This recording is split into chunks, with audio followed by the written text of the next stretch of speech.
Assalamualaikum warahmatullahi wabarakatuh.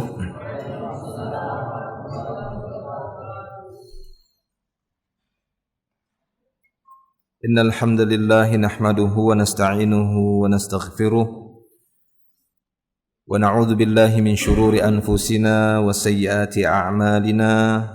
Man yahdihillahu fala mudilla lahu wa man yudlil fala hadiyalah.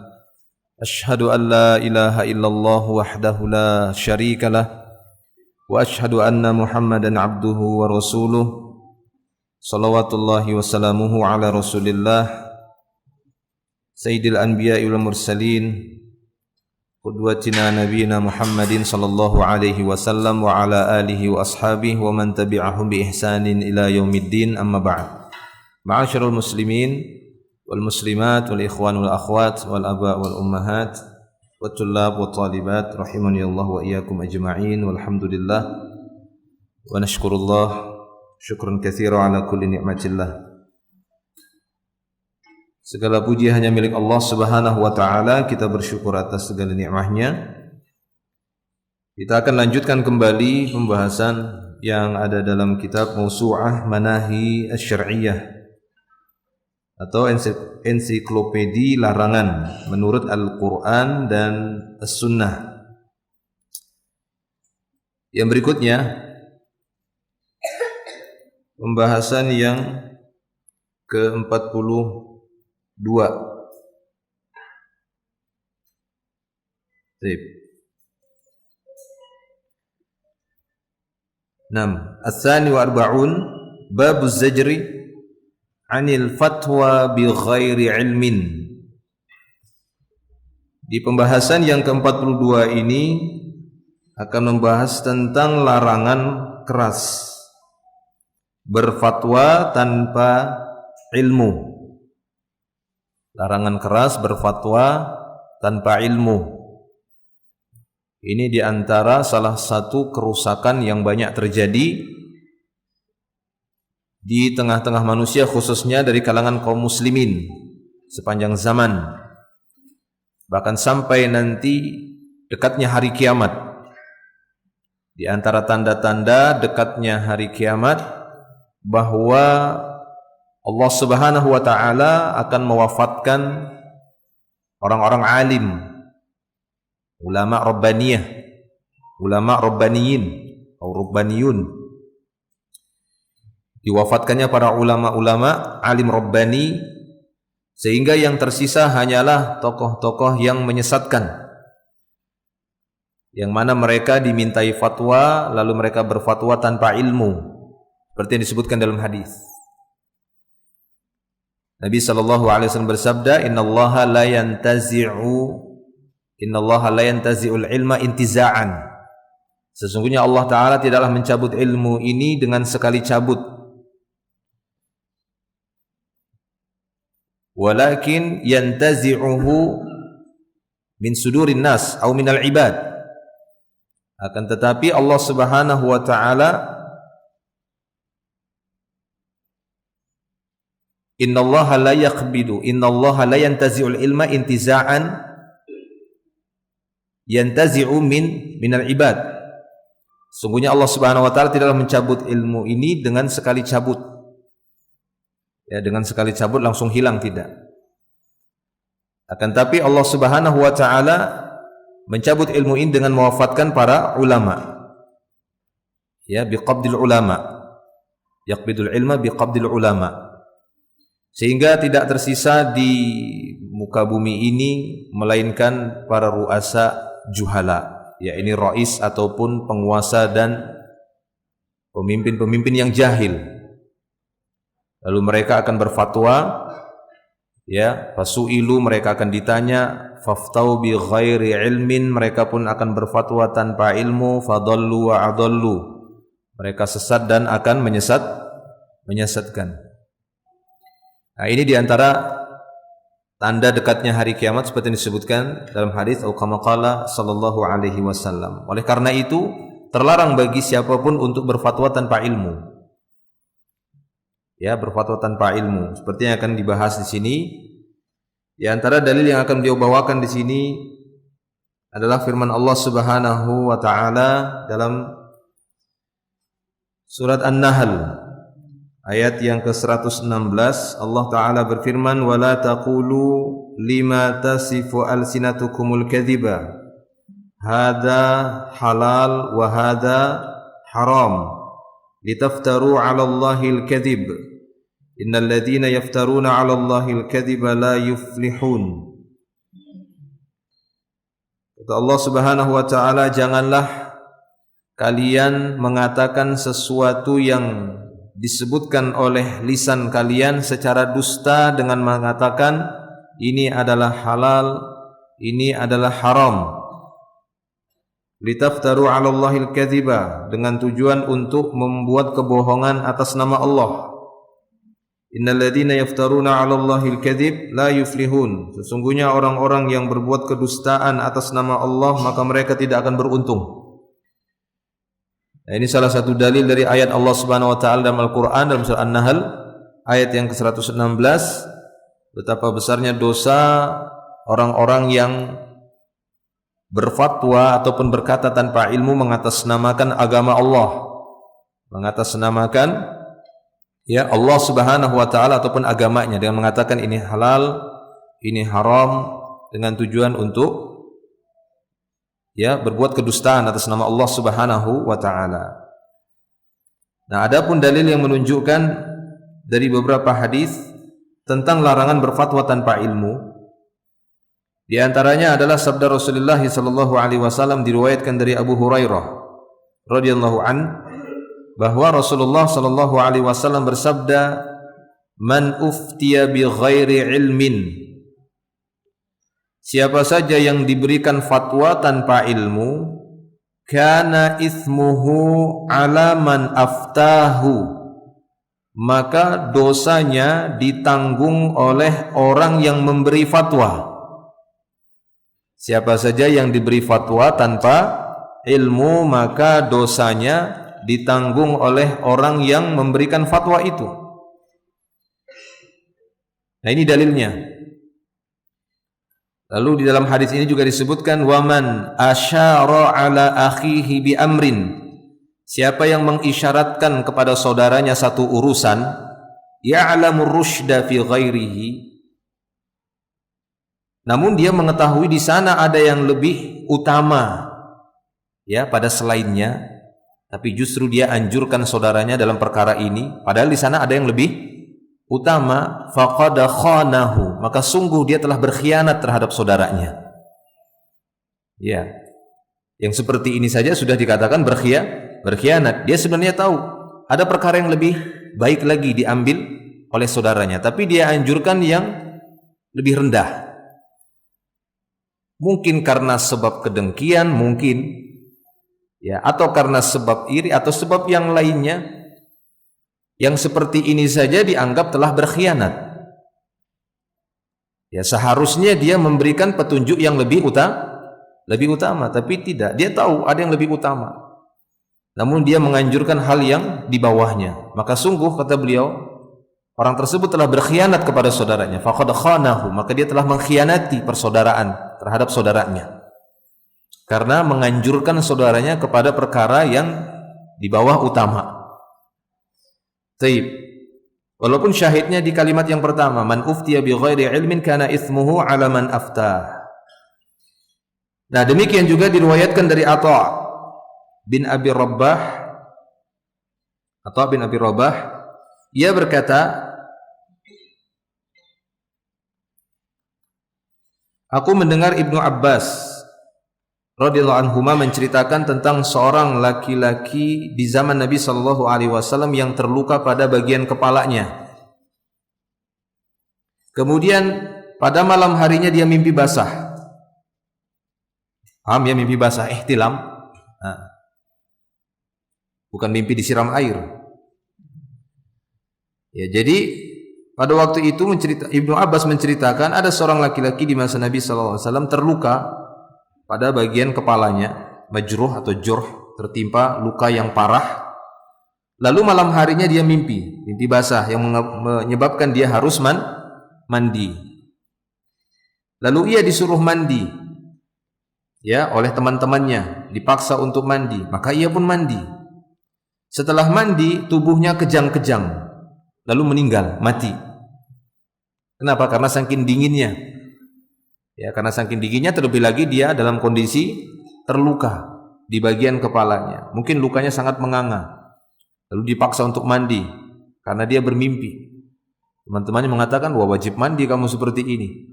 Walaupun terluka, ya harus. Kalau tidak, tidak sah nanti sholatmu. Berfatwa tanpa ilmu. Akhirnya dia meninggal dunia karena saking dingin, kejang-kejang, meninggal. Sampai berita ini kepada Rasulullah sallallahu alaihi wasallam, maka beliau sallallahu alaihi wasallam berkata, qataluhu qatalahumullah. Mereka telah membunuhnya, semoga Allah taala membalas mereka atau membinasakan mereka. Awalam yakun shifa'al 'ayyi su'al? Bukankah bertanya itu merupakan obat kebodohan? Ya, kalau enggak tahu maka bertanya. Fas'alu ahla dzikr in kuntum la ta'lamun. Bertanya kalau memang enggak tahu. Jangan berfatwa tanpa ilmu. Nah, ini berbahaya. Akhirnya mengorbankan nyawa orang lain, mengakibatkan terbunuhnya orang lain dikarenakan fatwa mereka, dikarenakan jawaban mereka. Jika mereka tidak mengetahui maka bertanyalah. Nah, dalil yang lain diriwayatkan dari Abdullah bin Mas'ud radhiyallahu anhu, ia berkata, bagi yang tahu hendaklah mengatakan apa yang ia ketahui. Nah, ini dia. Siapa yang mengetahui tentang ilmu, maka sampaikanlah sesuai dengan apa yang dia ketahui. Ya. Ketika dia mengetahui sebuah perkara, maka sampaikan. Maka dari itu Nabi SAW mengatakan, balighu anni walau ayah, balighu anni, sampaikan dariku. Artinya kita tahu itu dari Nabi SAW ilmunya, sampai kepada Nabi, bersambung kepada Nabi, sanad hadisnya, sanad perkataan beliau, atau perbuatan beliau, tindakan beliau, ketetapan beliau, sampai kepada kita dengan jalur sanad yang kuat, terpercaya, dan dinyatakan oleh para ulama bisa diterima hadisnya, maka kita sampaikan. Yang kita tidak ketahui ini sampaikah kepada Nabi belum kita ketahui, ya jangan sampaikan dulu, karena nanti bisa berfatwa tanpa ilmu, berbicara tanpa ilmu, tanpa kita ketahui ilmunya. Ini benar-benar sampai enggak hadis ini memang betul dari Nabi atau tidak, belum kita dapatkan, belum kita ketahui, maka jangan kita sampaikan. Kita tahan dan kita cari dulu ilmunya sampai kita dapatkan bahwasanya benar ini dari Nabi SAW. Ya, atau kita temukan bahwasanya para ulama mengatakan tidak, ini tidak sampai kepada Nabi, ini terputus karena ada rawinya begini, terputus. Tidak, ya, tidak kita katakan itu atas nama Rasulullah SAW, tapi justru kita jelaskan bahwasanya hadis itu adalah hadis yang bermasalah, hadis yang terputus dan seterusnya.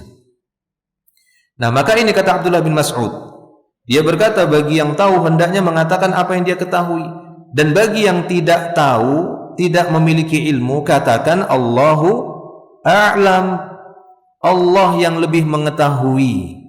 Kalau dulu masih hidup Nabi, biasanya sahabat tambahi Allahu wa rasuluhu a'lam, Allah dan Rasulnya yang lebih mengetahui. Ya, maka sekarang siapa saja yang tidak mengetahui tentang suatu ilmu, ya katakan Allahu a'lam. Dan ini termasuk pujian kepada Allah untuk menunjukkan bahwa memang Allah lah yang paling mengetahui tentang ilmu. Sebab kata Abdullah bin Mas'ud, termasuk ilmu adalah mengatakan la adri. Ini termasuk ilmu.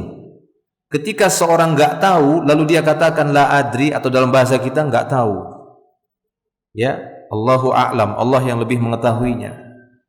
Nah, ucapan seorang ketika dia tidak tahu lalu dia katakan saya tidak tahu, itu bagian dari ilmu. Berarti orang ini faham kaidah ilmu. Yang dimaksud ilmu itu dia faham.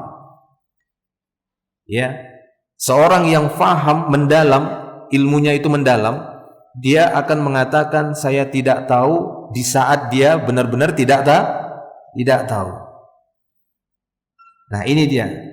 Sebab termasuk ilmu, kata Abdullah bin Mas'ud, adalah seorang mengatakan aku tidak tahu dalam perkara yang tidak dia ketahui ilmunya. Sebab Allah Subhanahu wa taala berfirman kepada nabinya, "Qul ma as'alukum alaihi min ajrin wa ma ana minal mutakallifin." katakan ya Muhammad, aku tidak meminta upah sedikit pun kepadamu atas dakwahku, dan bukanlah aku termasuk orang-orang yang mengada-ngadakan sesuatu.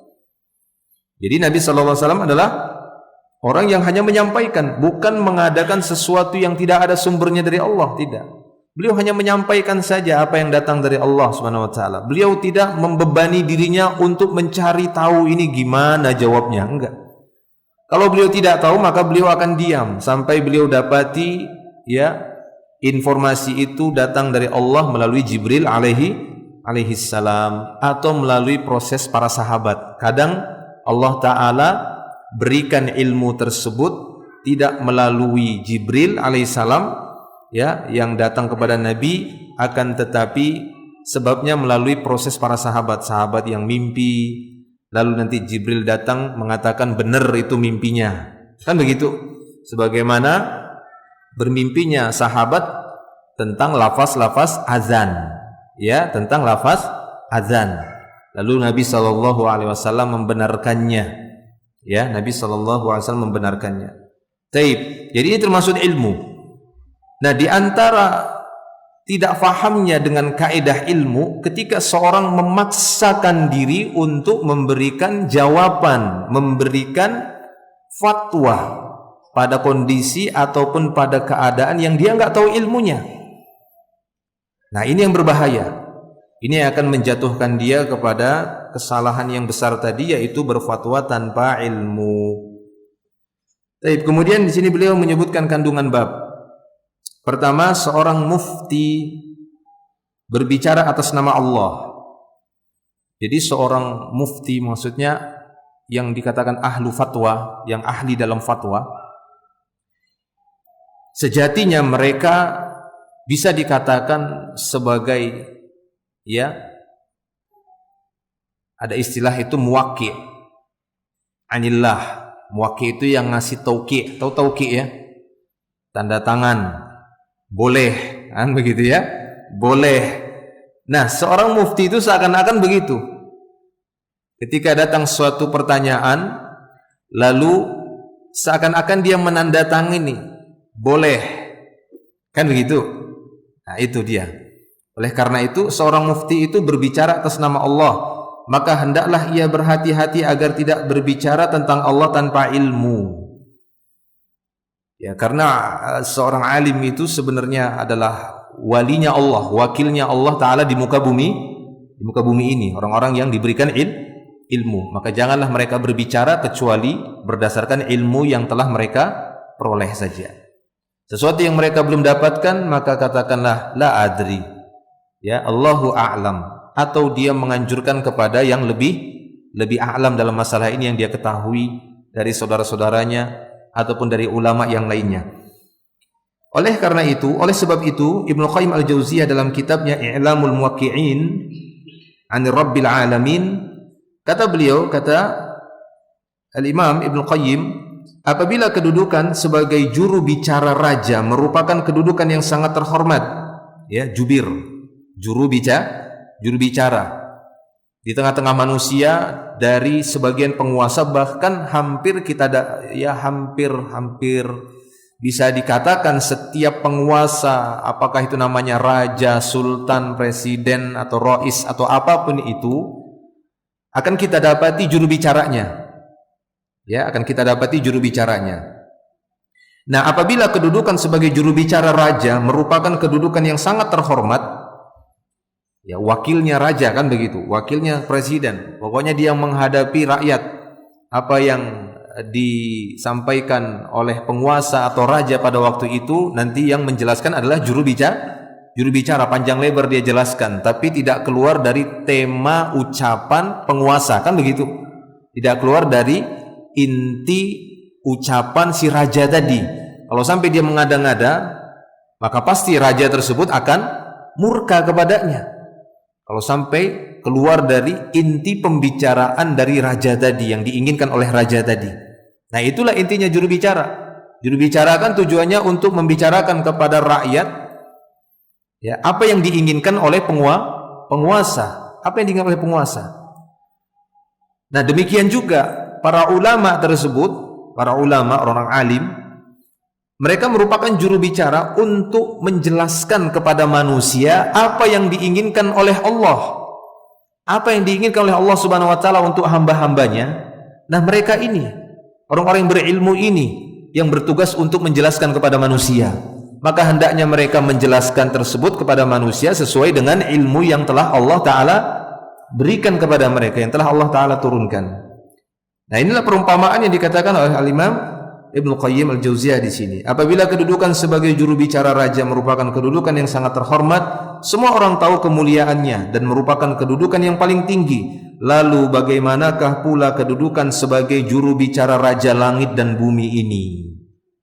Ya, sebagai juru bicara yaitu ya Malikus samawati wal ardi, Fatirus samawati wal ard.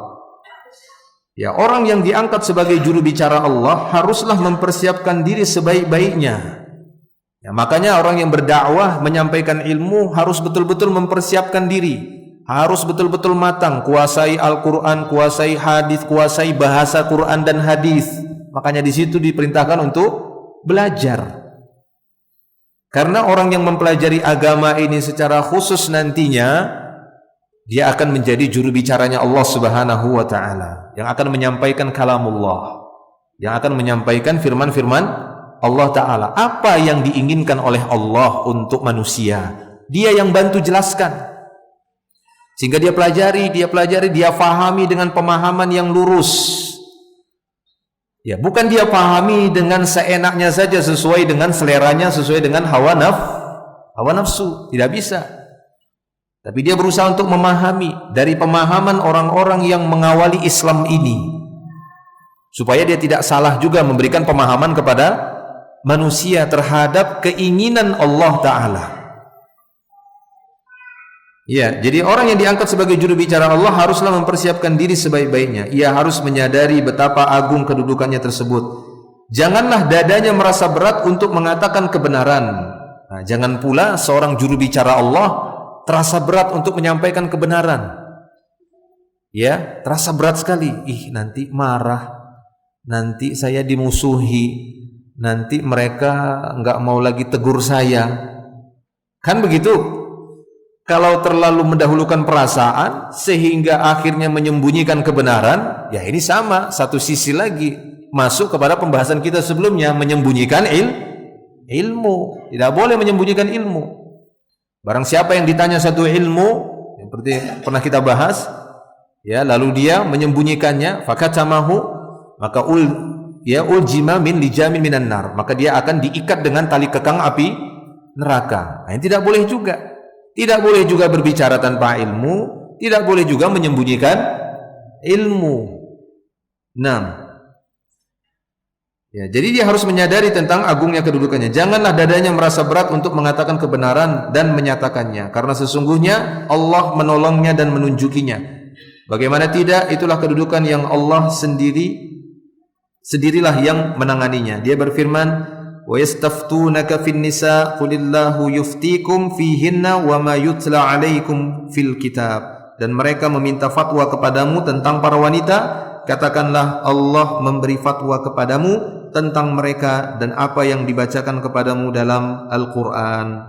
Jadi Allah Subhanahu wa taala yang akan memberikan fatwa tersebut kepada manusia, yaitu ilmu. Ya, sehingga seorang berfatwa dengan ilmu. Allah taala yang berikan ilmu tadi. Jika dia belum mendapatkan ilmunya, maka hendaknya dia diam ataupun mengatakan saya tidak tahu. Cukuplah sebagai bukti kehormatan dan kemuliaan tugas tersebut bahwa Allah Subhanahu wa taala sendirilah yang menanganinya. Allah Subhanahu wa taala berfirman, yastaftunaka qulillahu yuftikum fil kalalah. Mereka meminta fatwa kepadamu tentang kalalah, katakanlah Allah memberi fatwa kepadamu tentang kalalah. Baik, hendaklah seorang mufti mengetahui siapakah yang ia wakili dalam fatwanya, dan hendaklah ia sadari bahwa ia akan dimintai pertanggungjawabannya kelak di hadapan Allah Subhanahu wa taala. Kandungan bab yang kedua, oleh sebab itu para ulama salaf terdahulu sangat takut mengeluarkan fatwa. Inilah ciri-ciri ulama Rabbani yang mereka ya tidak sembarangan di dalam berfatwa. Mereka justru khawatir sekali kalau mau mengeluarkan sebuah fatwa. Ya. Mereka sadar betul kedudukannya serta bahayanya bila memang tidak mampu. Mereka tidak mau menjawab pertanyaan-pertanyaan. Ya, mereka tidak mau menjawab pertanyaan-pertanyaan dan tidak mau mengeluarkan fatwa hingga mereka anggap sudah layak untuk berfatwa. Namun mereka lebih suka dilepaskan dari tugas tersebut. Jadi terasa amat berat ya para ulama salaf terdahulu ketika mereka dimintai sebuah fatwa, kecuali mereka akan melakukan riset, melakukan penelitian yang sangat panjang untuk mendapatkan sebuah jawaban dari pertanyaan yang diajukan ya sebagai fatwa mereka. Diriwayatkan dari Abdurrahman bin Abi Layla, dia berkata, aku telah bertemu dengan 120 orang sahabat dari sahabat Nabi dari kalangan Ansar. Tidaklah salah seorang dari mereka ditanya tentang suatu masalah melainkan ia berharap temannya lah yang lain yang menjawabnya. Begitulah para salafus saleh terdahulu. Ya, ketika mereka ditanya